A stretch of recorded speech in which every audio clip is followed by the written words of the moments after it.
Hey everyone, welcome back to my channel and welcome to another reading vlog. So this one is going to focus on books that I have that center around vampires in some way, shape, or form. Like one of the characters is a vampire. I didn't realize I had so many until I was kind of going through my TBR at the beginning of the year and noticed how many like fantasy romances I had that included vampires. So I thought it'd be a fun vlog to do that just kind of I try to read all of them. It's either gonna be fun or I'm gonna be so sick of reading vampire books by the end of the week. Who knows? But let's go through them really quick. I'm gonna start with Beautiful Villain by Rebecca Kinney, and this is a Great Gatsby reimagining where Gatsby, I believe, is a vampire based on what I've heard and what is on the back. So to be determined for this one, but he's an immortal and I believe I saw that he is like a vampire. So if not, I'll let you know if that was misinterpreted, but this is the first one we're going to start with. Then I'm going to go into Mistress of Lies by K.M. Enright. This was one of my Illumicrate exclusive books, I think from like October, and I'm very excited for this. I'm not going to go into the synopsi of these now, just because we'll be talking about them in greater detail once I start reading them. Then I'm going to read A Tempest of Tea by Hafsa Faisal, and this is like a heist situation, I think, and there's like this tea room that turns into a vampire like blood room at night. That's all I know. And then Immortal Dark, which is by Tigis Girma. This is also a recent release. I think this came out in October as well, and I think this is like a dark academia maybe setting, but with vampires. Again, not 100% sure. And then I'm going to be reading two KU books. So the first is the fourth book in the Zodiac Academy, Shadow Princess. There are vampires in Zodiac Academy, so I'll be reading that, as well as the third book in the Crowns of Myaxia series, The Songbird and the Heart of Stone, and that follows a different couple. I don't know too much about them. I think I know who the couple is, but I haven't really read much of the synopsis on that because I went into Serpent and the Wings of Night blind, and I would like to go into this duology blind as well. So I will be reading that in this vlog as well. But we're going to start with Beautiful Villain, and I will touch base later once I have some information to talk about. Okay, so good news. 99% sure this is about vampires because it hasn't actually been said yet, but there's been enough like alluding to with the characters that I think are vampires that I'm pretty sure we're good. But essentially this is about a girl named Daisy who is just finished with college and goes to this party with her cousin and her friend at this guy's house, and it's Gatsby's house, and it's this like extravagant party, and she like does a double take when she hears the last name, because when she was younger there was this kid that lived down the street from her that she was really good friends with that they ended up like losing touch, whose last name was Gatsby, Jay Gatsby, and she asks what his first name is, and they're like, nobody knows, nobody's ever met him, but yada yada whatever. Ends up being this guy, obviously, and he pulls her friend aside and like offers her this insurance policy because her friend does like dangerous things on social media for her career. And now like everybody's kind of acting weird, and obviously they're alluding to things that are like vampire-esque, whereas like, you know, he's like smelling her neck and she's like, his teeth, like his incisors are very sharp and all of this stuff. And it is a little like, I think it's gonna get really spicy just because of like how she thinks. Like she thinks in that way a lot, and that's a little off-putting because it's kind of out of nowhere sometimes, like some of the thoughts she has. But overall it's like an interesting story. They're in their like early mid-20s, so it is not necessarily like YA. I think this would probably be considered young or like new adult or adult, but it's interesting. I love The Great Gatsby. It is like one of my favorite classics. But I don't know how much this is going to be truly like Gatsby, except for the fact that like there's a Myrtle and a Tom and a Jay Gatsby and a Daisy. Like the character names are the same. That's really, and he throws extravagant parties. That's really it for now. I don't know how much else is going to really, and the relationships are obviously similar in from the book, but that's about it. That's all that's really the same. The storyline obviously is going to be vastly different because this is more modern and it has vampires. So obviously it's going to be a little bit different, but so far I'm enjoying it. I don't think it's going to be like a highly rated book, but I don't think I'm going to like regret reading it. And I think it's going to be part of a series because if you look at the back, the next one I think is called Charming Devil, and I believe it's going to be a Dorian Gray. The Portrait of Dorian Gray I think is going to be like the next retelling, reimagining, so we'll see. But it's okay so far. Definitely about vampires, so it's fitting my mood because I've been wanting to read vampire books for a while, which is why I'm doing this vlog now. But I will update more tomorrow because it is kind of late. I wasn't home much today, so I only got about 130 pages into this, so I didn't read too. Maybe I've read 100 pages today, but I'm gonna try to read maybe another 100 before bed. We'll see how awake I can stay to finish this out, how much of it I can finish tonight. So definitely gonna still be reading it tomorrow, so we'll touch base in the morning. So it's the next morning and I have about 120 pages I think or so left. So I'm gonna try to finish this out today. I'm going somewhere this morning, so it probably won't be till later this afternoon that I finish it, but I was laughing because last night I was reading this book and I'm thinking that this is like Twilight. It feels like Twilight. That's what the vibes I'm getting are. And then they made a joke about that later on in there. And it is like, it's like Great Gatsby meets Twilight. Like that's what it feels like. Except they're slightly older because they're out of college. But other than that, vibes are the same. So that's really the only update I have. She knows now that they're vampires because that was actually finally said. So now she has to make decisions. That's basically what the back says. So we'll see what her decisions are. I have a feeling I know because it's a romance novel, but we'll see. Okay, so it's later in the day. I just finished Beautiful Villain. Nothing special. Like, it was enjoyable. I think it was a relatively quick read for what it was. It was a little outrageous, a little crazy, but it was kind of like Twilight vibes, like I said earlier. So it was a fun read. Vampire teen. No, I wouldn't say teen. It was just like an outrageous vampire romance. It is considered more of a romance than a fantasy. I thought it was the other way around, but I did double check it. So definitely leaned heavier on the romance. It was spicy to an extent where it was kind of weird. Like the spiciness just came out of nowhere, but it is what it is. So that one's done. And now I'm going to start Mistress of Lies. I don't know too much about this, but I think there's like family feud kind of situations. And I think there's a love triangle possibly.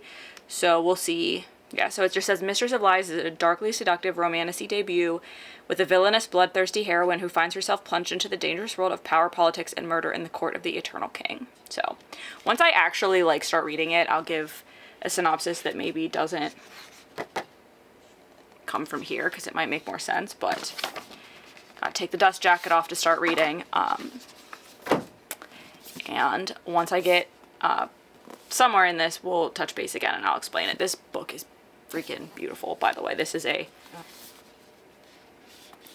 don't know who this is. This is Fairy Looter. Illumicrate. This is an Illumicrate edition, so we'll start with this. Alright, so it is now Monday morning. I am home from work today because it's snowing, so I took a snow day because I'm not getting stuck far from my house the day before my birthday. But anyway, last night I got to page 150 in Mistress of Lies, and I'm thoroughly enjoying it. I think it's because there's this mystery aspect to it. So we're following two main characters, Shan and Samuel.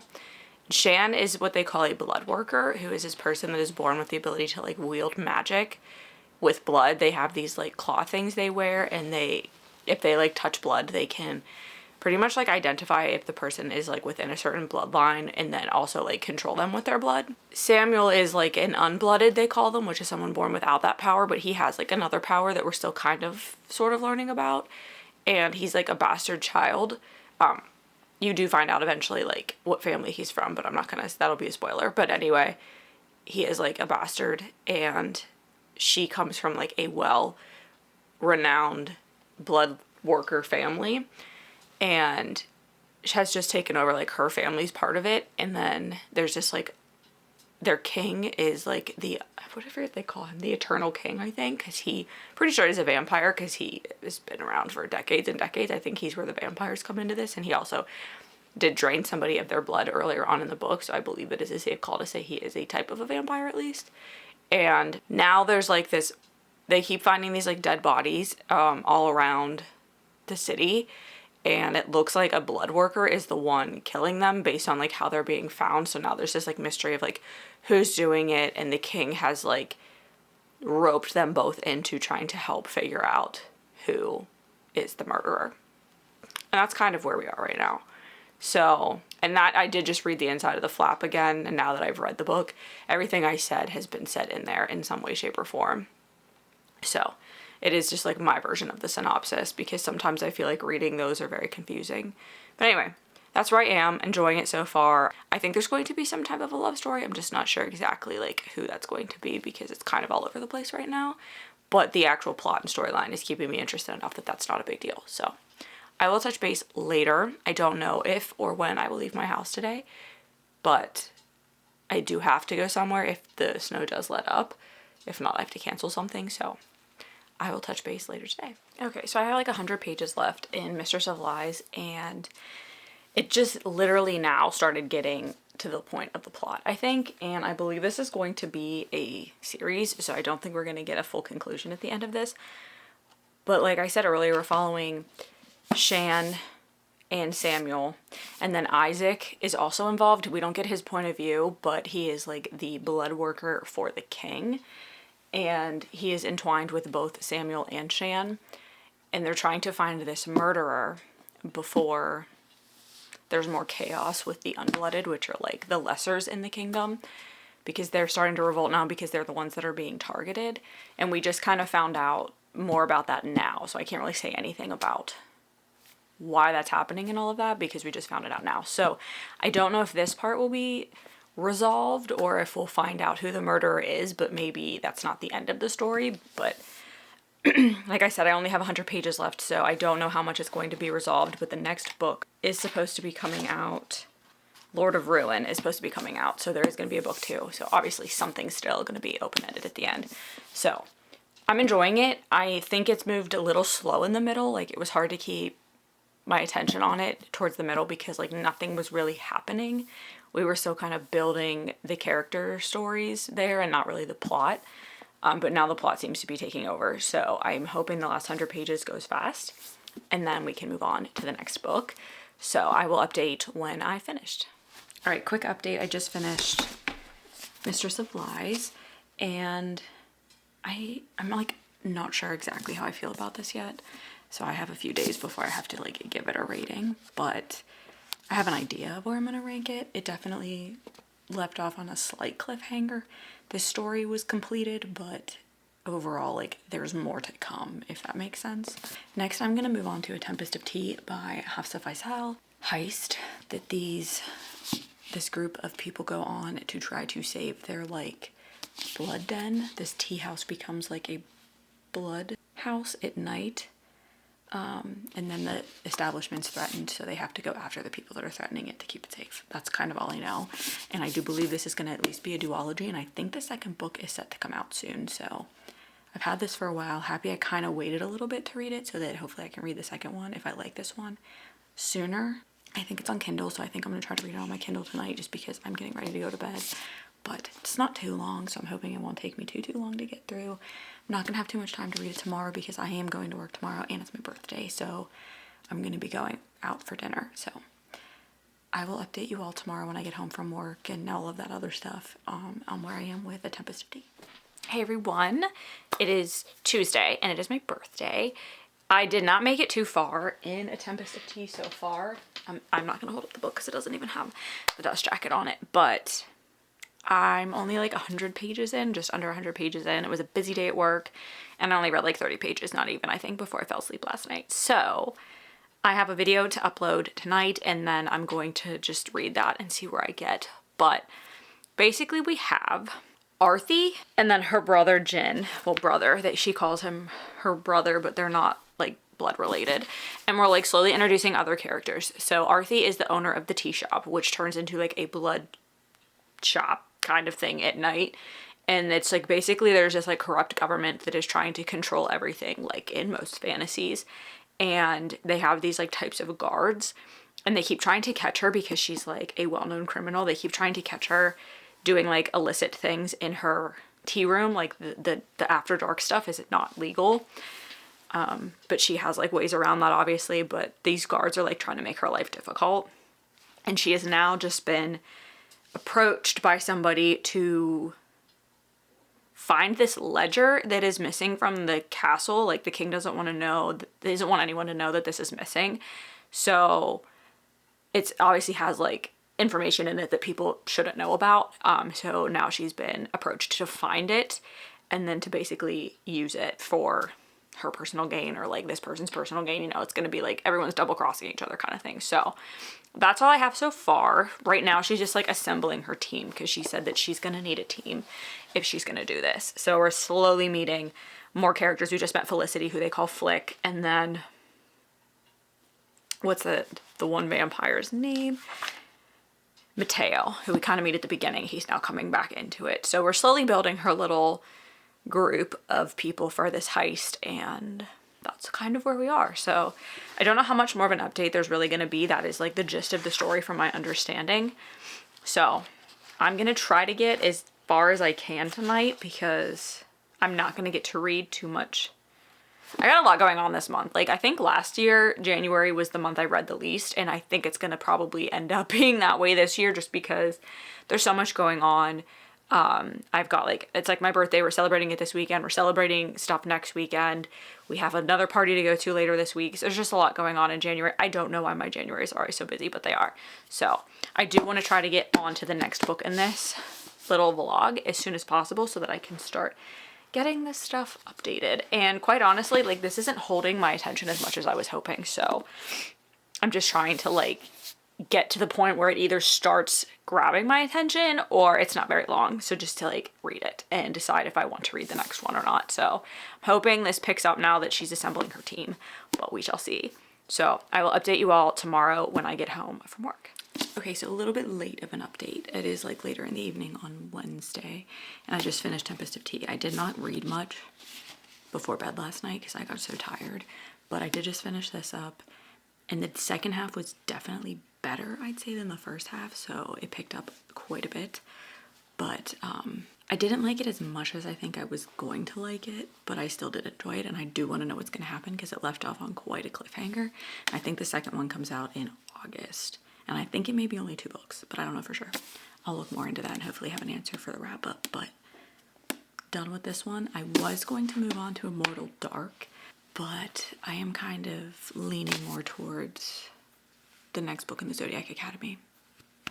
So I think I'm going to read Shadow Princess now because I want something that's more like a romance. And I don't know how much Immortal Dark is romancy. I think there might be a romance in it, but I know that Zodiac Academy is going to be heavier on that, so I think I'm going to go with that next, and I'll update y'all tomorrow at some point.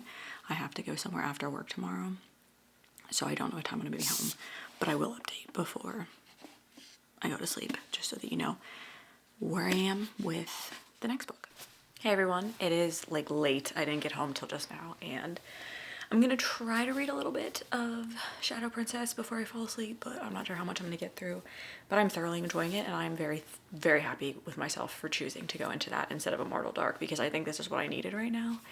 Because I like want to pick up the book. I felt like I was kind of pushing myself through the last one, which was A Tempest of Tea, and I think it's because I'm already highly anticipating Onyx Storm. That like that is literally what is consuming my thoughts. So I think going into Zodiac Academy, because it's a little bit closer to a vibe of like Onyx Storm with like the romance and stuff, I think was the best choice because it's like satiating me for now. So hopefully after this I'll be okay with going into like Immortal Dark, because then I'm gonna read The Songbird and the Heart of Stone, which again will kind of get me back into that more romantic-y. So we'll see, but thoroughly enjoying it. Can't really talk too much about it, but I think something I've been waiting for happens in this book, so but I don't think it happens till like later. I'm about around page, I want to say 220, something like that. I'm reading it on my Kindle, and so far so good. These characters are like frustrating, but I love it. Like I love the drama, and I love all like the terrible mistakes, because I think it's gonna make the better choices later on hit harder, if that makes sense. So I will update tomorrow, which is Friday, and hoping to get a lot of reading done since I didn't get much done today. And this weekend I have some stuff to do, so I'm not sure how much I'll get done, but we'll see. I'll touch base tomorrow. Okay, so I've been reading Shadow Princess last night as well as today before work and at my lunch hour, and I am obsessed. I can't stop thinking about these characters. I can't stop thinking about the storyline. All I want to do is read, so that's what I'm going to do, and I'm hoping to finish the book tonight. I have high hopes because I'm just like binging it so fast right now because I just want to know what's going to happen. And I only have like 200 pages left, and it's Friday, so I don't have to get up tomorrow morning super early. So I'm hoping I can just like get through that tonight. I don't know that I'll start another book this evening, but I'll keep you all updated on that. I am so obsessed. I have no idea how else to say this, and I can't talk too much about what is going on in this book because it is the 4th book in the series. But we have our dragons and we have our vampire. We definitely have our vampires because Orion is one of the main characters and he is a vampire, so that is where it fits into this video. And the storyline is progressing in a way that I've been waiting for, and I knew eventually it was going to get to just because I've seen enough spoilers about the Zodiac Academy to know that that was going to happen. But I've been waiting 4 books for it. But I don't think it's gonna, I think it's gonna get worse before it gets better. But I'm loving the drama. I'm loving the angst.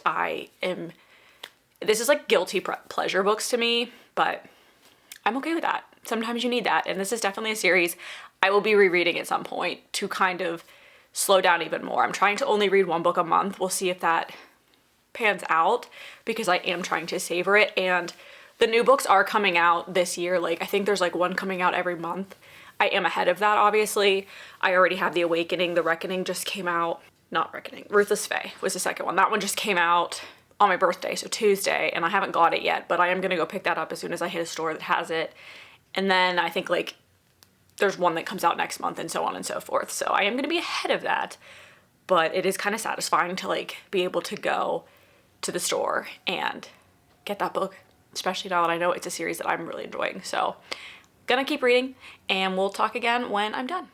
Hey everyone, so it's now Saturday.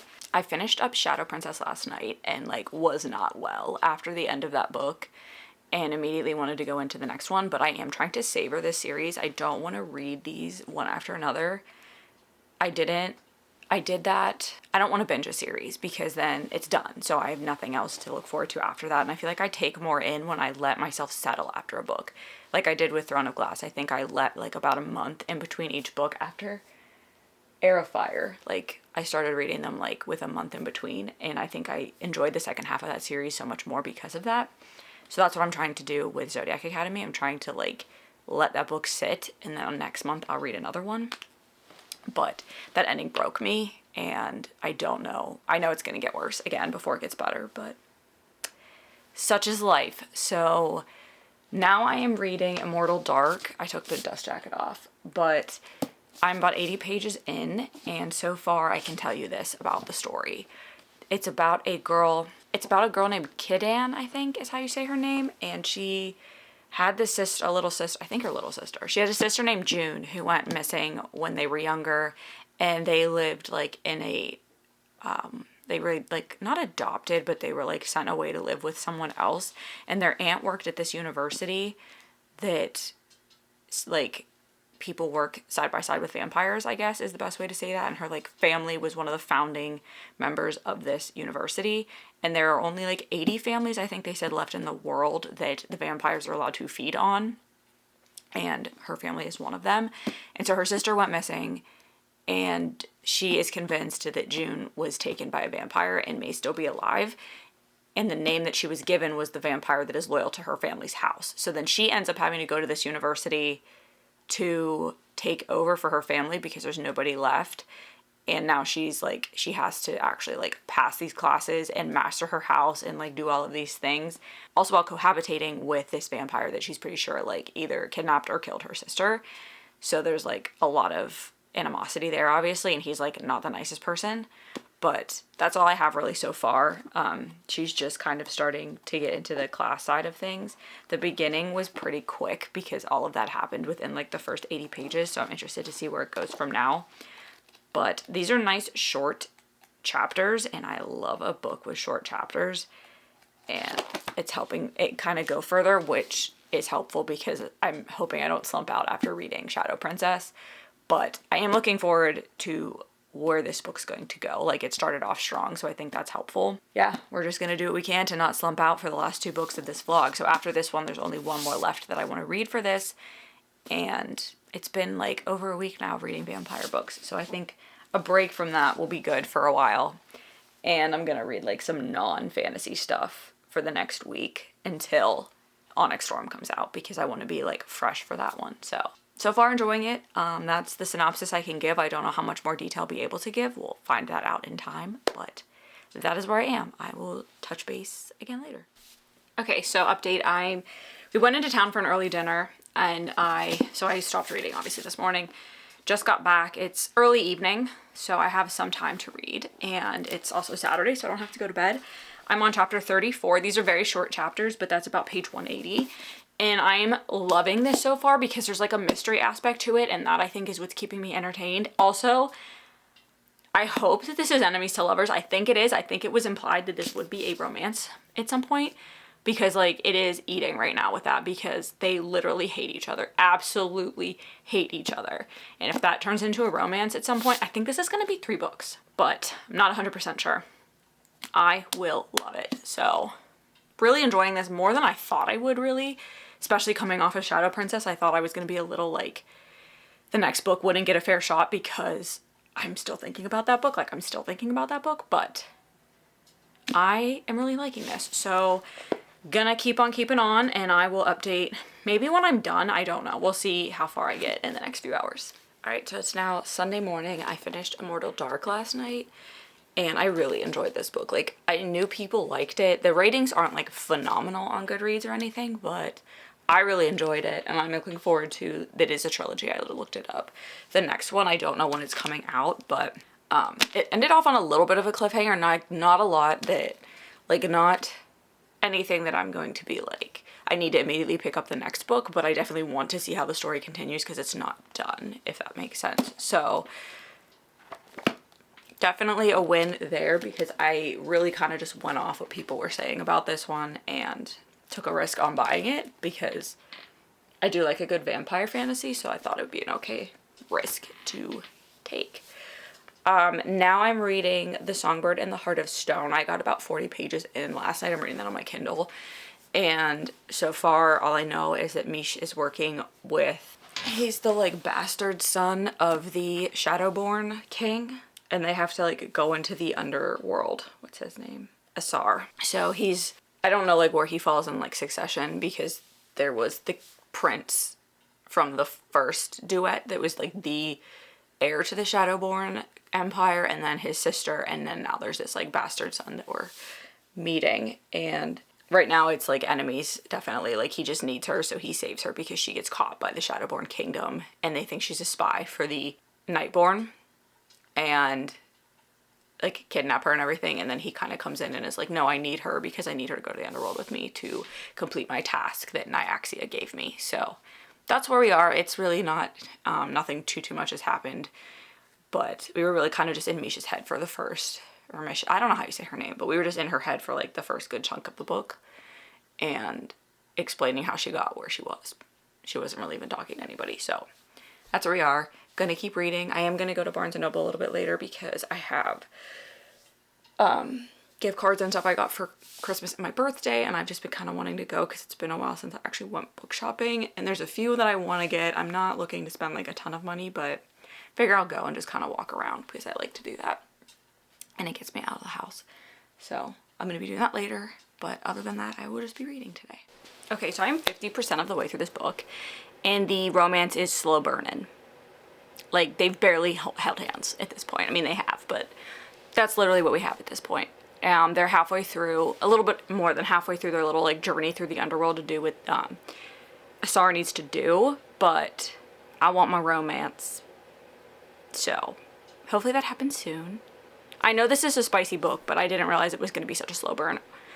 But, yeah, because I don't think the first one was. If I remember correctly, the first couple. But I am liking the couple. I'm liking getting to see more of Misha, I think is how they pronounced the name. And like learn more about her and learn obviously about him and his background and what's going on with like the Shadowborn vampires and all of that. And I think we're going to learn more about Nyaxia. And, oh, what was his name? The god of the underworld. I can't remember his name. Maybe not in this book, but we're learning about them now. But I think we're going to learn more throughout this duet about them and about the Light King. I can't remember the gods' names, but the one that gave Misha her powers. I think he's a douche. But we'll see. I think there's going to be more uncovered because like there's a story that's been told, and that's what everybody thinks about the gods and like what happened. And I think we're going to find out that they've obviously been lying because, I mean, it's a typical fantasy trope is that they think that everything's one way, but truly, like, they've just been getting lied to for years, and that's been passed down because the history has been changed to make one set of people look better, even though they were the ones that were maybe evil. So I think that's what's gonna happen, but we'll see. I mean, that's a pretty normal trope for fantasy, and right now we're kind of just adventuring. So I'll probably just touch base when I'm done, because there's not gonna be much more I can say about it, and I think it's gonna end up on a cliffhanger from what I've seen. So I don't know if I'm gonna like it or not at the end, but we'll see. I will touch base later, and we will wrap up once I do. Hey everyone, it is Monday, and time to wrap things up because I finished The Songbird and the Heart of Stone last night. So we started this vlog with Beautiful Villain by Rebecca Kenney, and this is a vampire reimagining of The Great Gatsby. We have Jay Gatsby, who's our main character, and then Daisy, who is our main female character, our FMC, and they're friends when they're younger, and then they get separated because of social class things, like her family makes it further.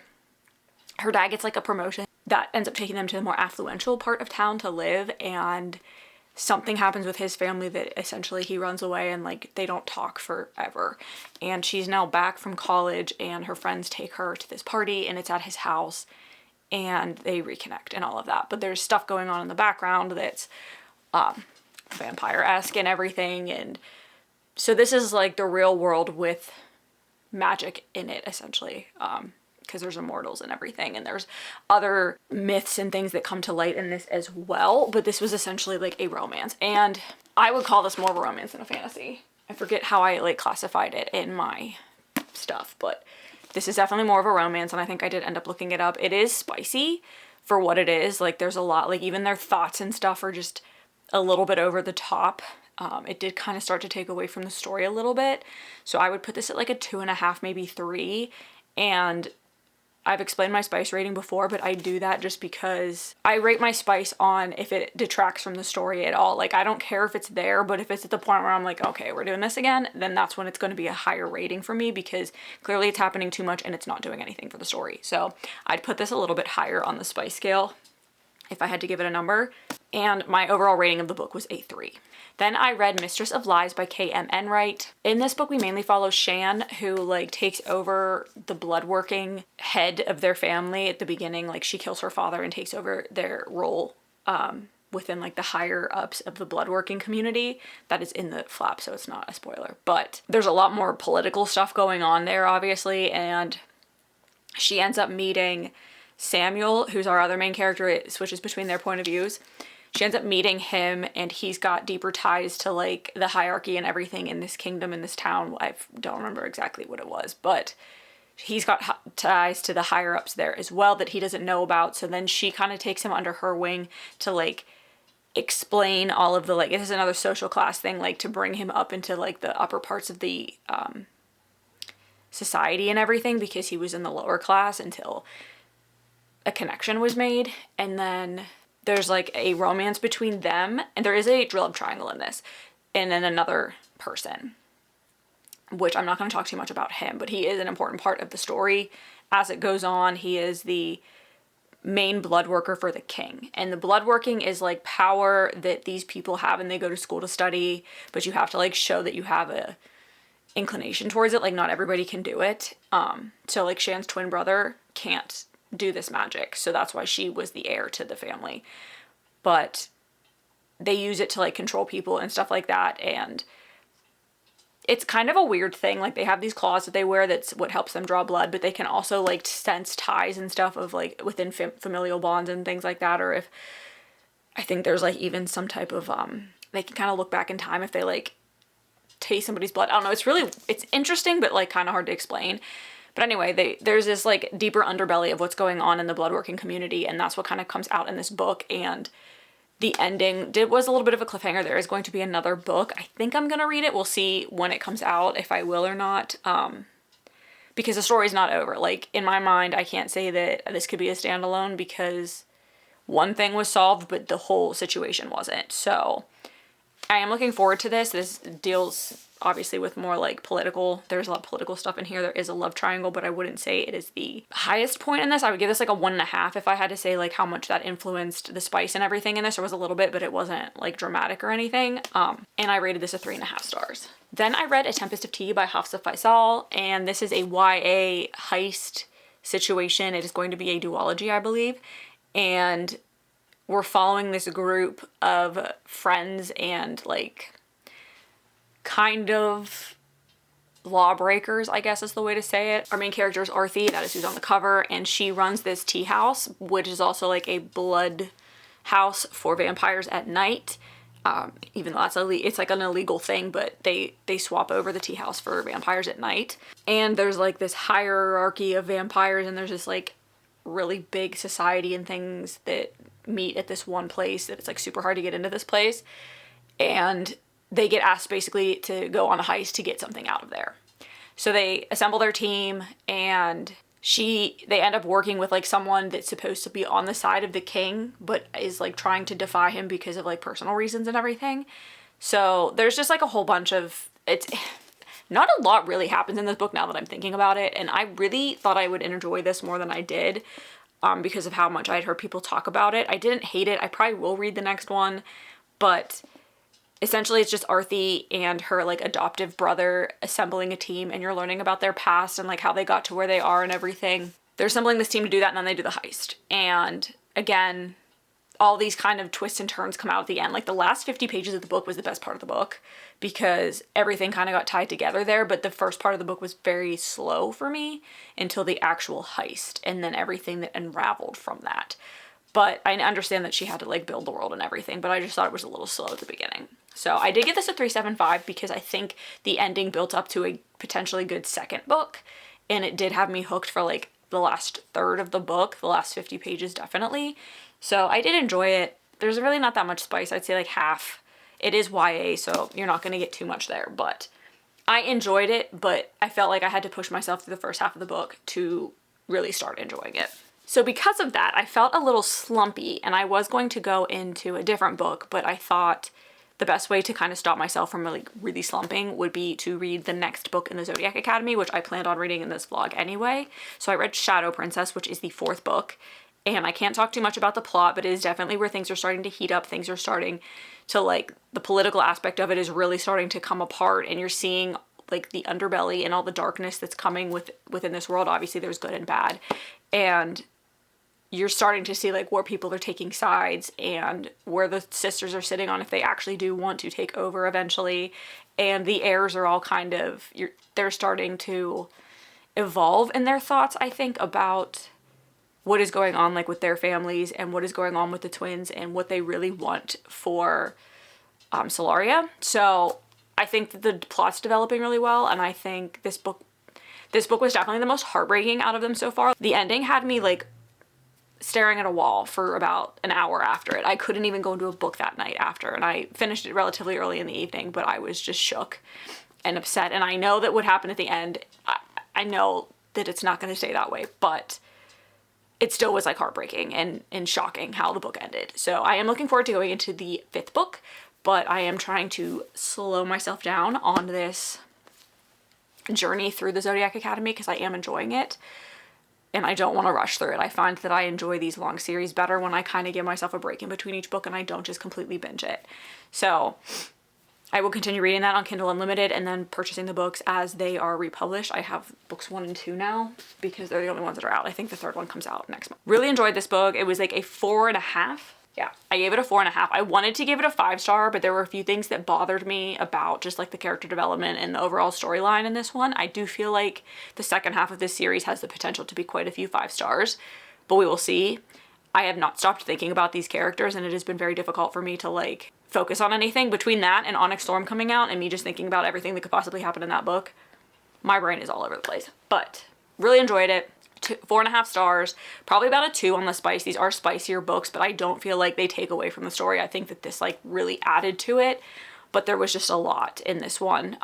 And just, it's usually not graphic, but it's well explained, but it doesn't bother me in these books. So that was that one. Then I read Immortal Dark by Tygus Gurma, and this is the first in what will be a trilogy. And this follows, there's like a bunch of, okay, so in the, let me try to explain this. There's this like university, I want to say, called Uxley, I think is how you pronounce it, or Uxley. And that is where like some of the main families in this like grouping that are involved with the vampires live. I think there's 12 houses that live there. In this world, there are only 80 families that the vampires are allowed to feed on because of like laws and stuff that have taken place. And we're following Kaidan, I don't know how you say her name, but we're following her, and she's part of one of the families that the vampires can feed from, and has been like being raised in a foster situation her whole life, and like lost her sister, and she thinks that her sister was actually kidnapped by vampires and either killed or is being held hostage somewhere. So when she is the last in her family that can like represent them at this place, she is called to go there because you're only allowed to see and find this place if you're invited there, and ends up finding out that their family like companion vampire is the one that allegedly stole her sister. So there's a lot of animosity there. There's a lot of enemy situation there. And it truly is like they cannot stand each other. Like I was told this was a romance and could not see that happening. And it still was like, they're still very, very much so enemies. There is a little bit of a romance in here. Not a huge part of it. A lot of this was just the mystery of what is going on at this university, because people started dying in similar ways to like what happened to her sister. And eventually, obviously, all this stuff comes out and you figure out what happened. And it does end off on a cliffhanger. I probably will continue this because this book had me in a chokehold. I did not expect it like this as much as I did. I really, really, really enjoyed this book. And I liked the characters. I loved the world. I thought it was so unique, the way that things were described and like what the rules were for the vampires in the society and how they like, how it worked together. And like the houses even had their own rules and everything. So it was complex, but I think easy to understand, and had me guessing the entire time. And I was so wrong about what ended up happening because you don't see it coming. But I'm interested to see where this author takes the rest of the series, so I definitely think I will be continuing this. But it was just like, to me, I just wanted to keep reading it. Yeah, really enjoyed it. So 4.25, and I'd say like half to 1 on the spice. Probably like half. This is YA. I didn't realize that. I bought this at a bookstore at the beach, and I don't remember it being in the YA section. But when I was at Barnes & Noble yesterday, I swear that's where this was. So that probably explains why I didn't. There was like not a lot of spice, and it was a slow burn. I would call this a slow burn because it's still burning. The wick is still burning. So the last book I read was The Songbird in the Heart of Stone by Carissa Broadbent, which is the third full novel in the Crowns of Nyaxia series, but the first one in the Shadowborn duet. And this followed, can I remember their names? Mish and Asar. Oh wow, I'm so proud of myself. I remember those.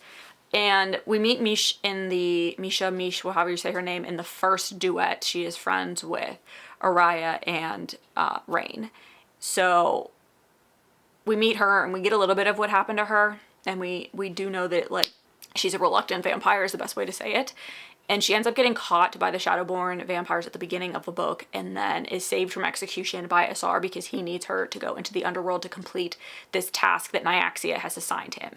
So she is saved from execution by him, but essentially is getting sent to the underworld for probably a worse task. And I don't know, I don't have the book, so I don't know what the flap says, but that's basically the setup of the book. And they go and try, it is an adventure novel, I guess I would say, because the entire time they're trying to collect these things from the underworld to complete this task for Nyaxia. And they're slowly starting to like get to know each other and understand each other. And this underworld, like there's parts of it that control like what you see and like what memories are shared and stuff like that. So they're also like forcibly learning about each other in that way, because like she's seeing like your desires are kind of like shown and all that kind of stuff. I don't know exactly how to explain it, but there definitely is a bond that forms between them. And there's a little bit of a trauma there because they both have like traumatic childhoods and stuff like that. So there's that part involved as well. But I think that this romance like was well done. It was also a slow burn. Like nothing really happens till 300 and some pages, I want to say, into the book. And it's like a 450 page book. At least how I read it on the Kindle, it was around that. So like it is a long time coming. They really do have like a good grasp on each other and their friendship and everything prior to coupling. So, but you can feel the tension between them the whole time. Like, it's definitely there. They both talk about an attraction to each other and all that kind of stuff. So, really enjoyed this. The ending, like, just ripped my heart out and stomped on it. Yeah. And it was a little bit of a shocking ending too. Like, so I'm interested to see again where she takes this second part of the duet. Because the way she ended this one, I'm like, well, this will be interesting to see where this goes. But thoroughly enjoyed that one.